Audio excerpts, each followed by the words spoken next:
speaker is Jake Wilson. Yeah. Jake, have a few friends that understand. Okay, Jake Wilson is a Denver native and CU Boulder graduate with a degree in architecture. Having worked in the music and concert scene since he was 16, he spent years networking and building relationships. As a fifth-generation entrepreneur, he now owns and operates a solar company that is leading the conscious energy revolution, educating homeowners that they have the choice where they invest their money for their electrical power. Jake can be found on Facebook under Jake Wilson or emailed at jakew@consciousec.com. Ladies and gentlemen, let's welcome Jake Wilson. You guys got the wireless. Matt, that was awesome, by the way. That's a great story. Kind of like having little tears going at the moment, too.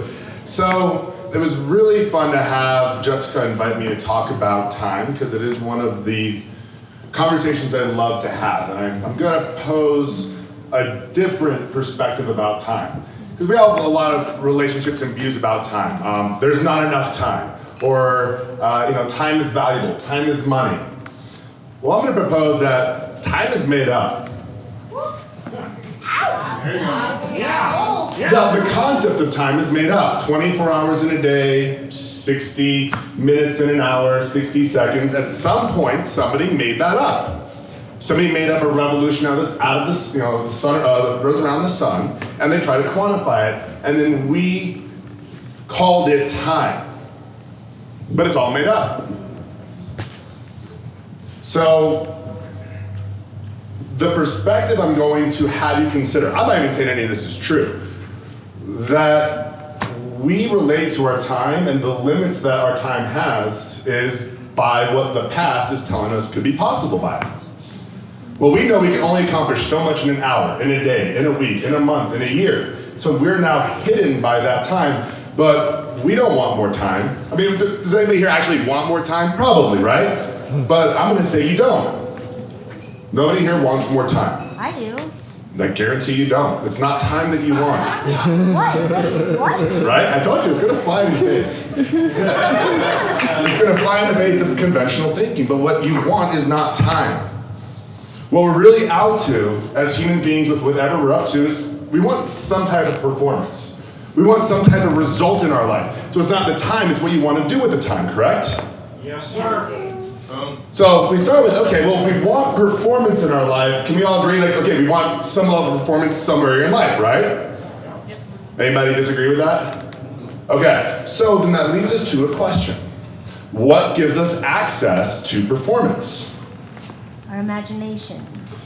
Workability. Now, workability by itself does not guarantee you're going to have performance, but if you don't have workability in whatever area of life that you want to have performance at, good luck having sustainable performance. You could have a good week, a good month, a good quarter, but you have no access to sustain it. So we know we have to have workability. So then that leads to the following question. What gives us access to workability? Integrity. Now we have a lot of preconceived notions. You can feel like, oh my God, integrity, oh God.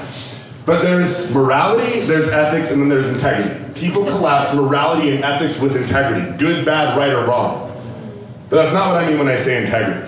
Anybody have a guess as to what the actual definition of integrity is? Anybody? Whole, perfect, complete. Cheater. Whole, complete, perfect, unimpaired, of sound condition. None of us are. That's the definition of integrity. The actual definition. So I'll give you 3 examples. You have integrity of a structure. So if you have a bridge, it has to be designed with integrity, it has to be built with integrity, and then it has to be used with integrity. If you design the bridge with integrity, but you don't build it with integrity, doesn't matter how you use it, the integrity is going to be diminished. And if the integrity is diminished, well, then the workability is diminished, correct? And if the workability is diminished, the potential and the opportunity for the performance gets diminished, right? So we can say that the level of performance is directly proportional to the integrity with which we operate. Now you can go the same way. If you design the bridge with integrity, but you don't, and you build it with integrity, but you don't operate with integrity, if you put twice as many cars on the bridge as designed, well then you're not working inside of the workability, and your performance and the opportunity for your performance will be diminished. So then that leaves a very interesting question. What is it for integrity as a human being? Now this is just, I'm proposing this. I'm saying take it on, see if something happens. When I say integrity as a human being, I really mean two things. Honoring your word and keeping present and empowering context. So, where I'm going with this, there's only a singular time that we can accomplish anything. You can't accomplish it in the past, you can't accomplish it in the future, but the only time you can accomplish something is in a time called now. But now is not the present or right this moment. What I mean when I say now is a time with a specific beginning and an end time of sufficient duration to accomplish what you're out to accomplish in that time. Now, if you look at your week, you look at your calendar, you're gonna have a list of nows in which you can accomplish something. If you look at a calendar, for most people, this occurs as a task or something you have to do. What I'm saying is you have the opportunity every now in your life to choose what you're gonna give your word to and then accomplish it. So, taking a step back, the reason why people feel anxiety, people feel stressed, people feel worried, is not because of what's getting done. You don't have to worry about what's getting done, you're getting it done. That's the easy part. Where we feel stress, where we feel anxiety, where we feel worry is about what we're not getting done. That's what keeps us up at night. If you have a time schedule to get it accomplished, you don't have to worry about it because you know you're going to get it done. What we're not doing, what we don't have in our life scheduled to accomplish is what's going to give us all the thing that we wish we had more time. I know, really dramatic. So then that leaves a question, okay, well now what? So you can accomplish what you say you're going to accomplish, but what you're going to do, your experience of life is going to be directly proportional to how you manage what you have and how you keep in existence what you're not getting done. Now you're welcome to take notes on this or write something down. It's up to you on this, you can talk to me later. A thing that I suggest, and a way that you can keep this in existence, is every single day we have these great things called cell phones, right? Anybody not have one? Great. So you have this little notepad and all of these great technologies. So you can write down a notepad. If you're doing something, you want to focus on what you're doing in that now. But if you have something come up, okay, I have to accomplish this, write it down.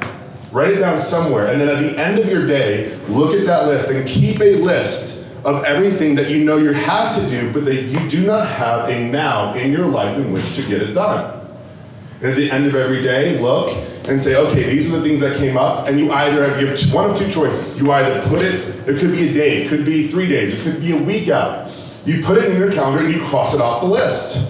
Because now it's no longer something that's gonna give you stress, it's not gonna give you anxiety. You now have a time in your future to get it done. Or you're not going to, and you deal with whatever that is. If it's not a priority, you keep it on that list and you start your next day. But you do not go to sleep that night until you have your entire day the next day planned out, but not as a task, not as like, okay, 8 to 9, 9 to 10. It's what you gave your word to yourself, to your life, to whatever it is that you're committed to. Integrity is only as important as what you're up to and what you're dealing with matters. If you're not up to anything, this is useless. Who cares about any of this? But if you're somebody who's up to something, well, what we always want is more time. More time will not solve your problem. It'd be great if it did, but it doesn't. But I'm gonna give you a secret for more time. When you're present, when you're just doing what there is to do, you'll be surprised about what you can accomplish in such a short period of time. Tiger Woods, back in the heyday, when he was just on his point, he was interviewed right after he won a championship.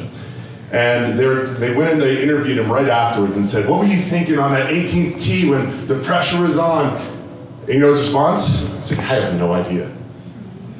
He was so present in that moment, he blanked out. When you're just present, when you're in the moment, when you're doing what there is to do, you're not thinking. Our thinking is not in the present, it's not in the now.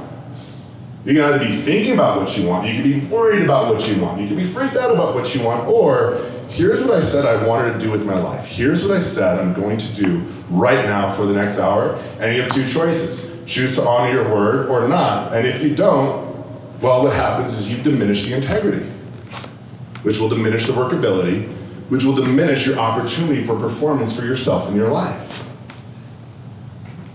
So, not to be all significant and serious, but when every moment of every hour of every day, we have that choice. Not in a time, not in a second, not in a minute, an hour, but when you're present with somebody, whether you're having dinner, whether you're with friends, whether you're having drinks, whether you're playing with your dog, the level of presence that you're able to bring to it is where the fun's going to be. That's where the magic happens. That's where time disappears. And you'll be surprised when you are more present in life, when you take that on, when you're just being there with whomever you're with, or if you just look at what you're committed to in life, and every hour, every day, you choose to honor that, you're gonna find this very magical thing. And you ask any successful business owner, entrepreneur, anybody, anything, you will be surprised how much you accomplish in a half hour or in that hour. And what starts to happen is, guess what? You actually have more nows that show up in your calendar because, well, it's only taking you a half hour to accomplish it. So what did you just get? You just got more time. You just got another 30 minutes here. You just got another hour here. But then the question is, what are you gonna do with it? Well, you can go right to that other list and say, okay, is there something on this list? Can you move something out? But then you have a choice. You can go take a nap, you can go grab coffee, you can do whatever you want. But as Brad said, the time isn't access, time is a tool, but it's the relationship we have with time that determines everything. For most people, time happens to them. And that's your choice. Time can either happen to you, or time is a tool and a resource that you can use, and then time becomes yours. So, I guess I didn't need the whole 15 minutes, because that's what I all got to cover.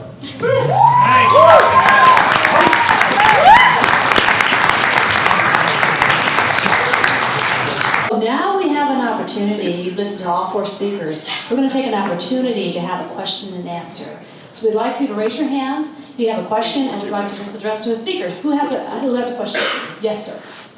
So, all of you talked about... Can you stand up? Thank you. So all of you talked about having goals and using that goal as your center of integrity for how you drive your decision making. How do you determine if the goal that you think you have is actually valid and worthwhile, or just a wild hair? That's a good question. Who'd like to answer that? Oh, okay.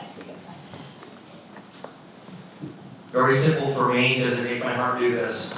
Come on now. Oh, Come on. good, thank you. Okay, Adel.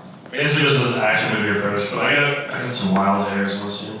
But when I thought about the 5-year plan or where I wanted to be, I knew that I wanted to work towards these things because they do make me really excited. Like, I am passionate about them. There's just so many things that people tell you to work on, or like when I sat down with a guy that I wanted to be mentored for a moment, and I realized that this isn't where I wanted to be. I was like, okay, I'm working towards the things that people are telling me I need to, but what do I really want? And I actually go back to it over like every day and in the morning I think about what am I working towards in life, what do I really want in life, because you can get lost. That's a good question. Very good. Thank you. And yes, we have some more answers. Thank you. I'm very simple with it, is if you gave your word to it, then it's yours. Integrity is not something with, you get to choose where you do and don't honor your word. You either honor it everywhere or you honor it nowhere. If you just honor it one place, then it has no power anywhere else. So if you gave that word to yourself, to somebody else anywhere, then that's your commitment, and you choose to either honor it there or not. So it really is, it's not a goal. What did you give your word to, and then choose to honor it or not? This is actually something really important to consider. So I mentioned that I do all this work with healing, and one of the top things that came out of the study that I put into my full body success mastery program is focusing on your reason to live. And I mean, that's literally what helps people survive terminal diagnoses. One of the tips that I will give you, because I go to all these business development trainings, and they want you to write your goals over and over again and have all these things around you to remind you. If it is truly your reason to live and truly your passion, you will feel it all the time, and you don't need a single thing around you to remind you. of your goal. Thank you. Thank you. Yes, Brandon, you have a question? I would like to go on what you said with integrity and keeping your word. Hello, everybody, that was super awesome. Happy birthday, Jessica. You look gorgeous, everyone looks gorgeous.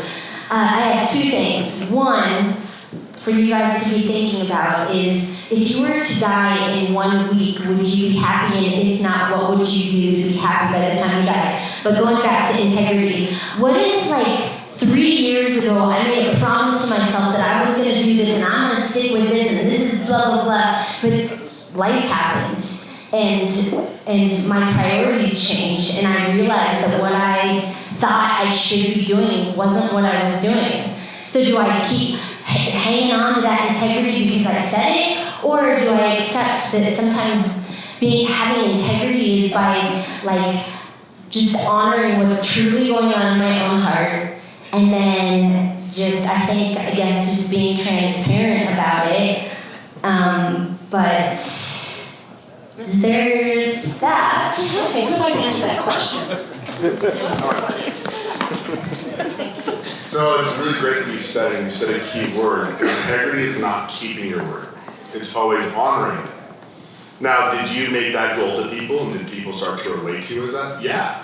But you can clean up, I'm not going to do this.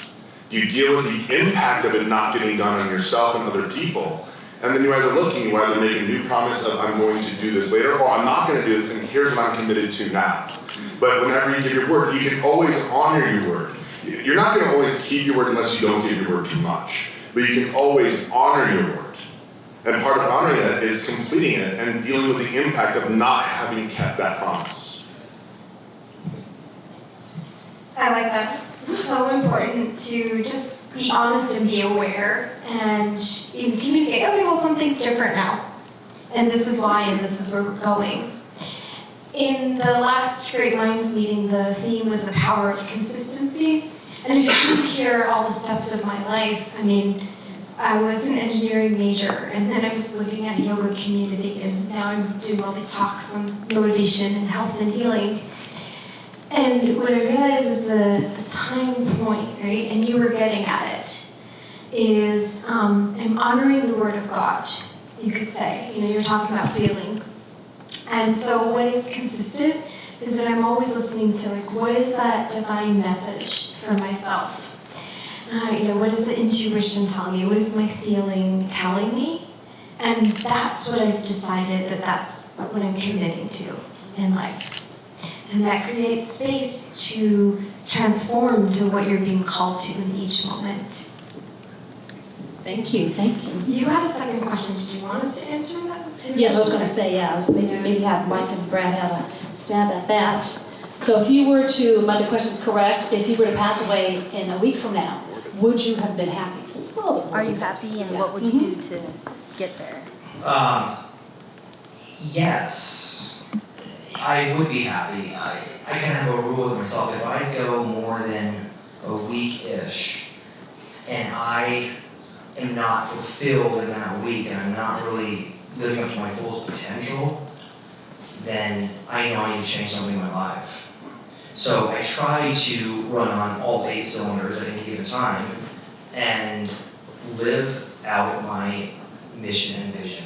So if I die next week, yeah. Because I'm gonna. I think I will be living my rock star life.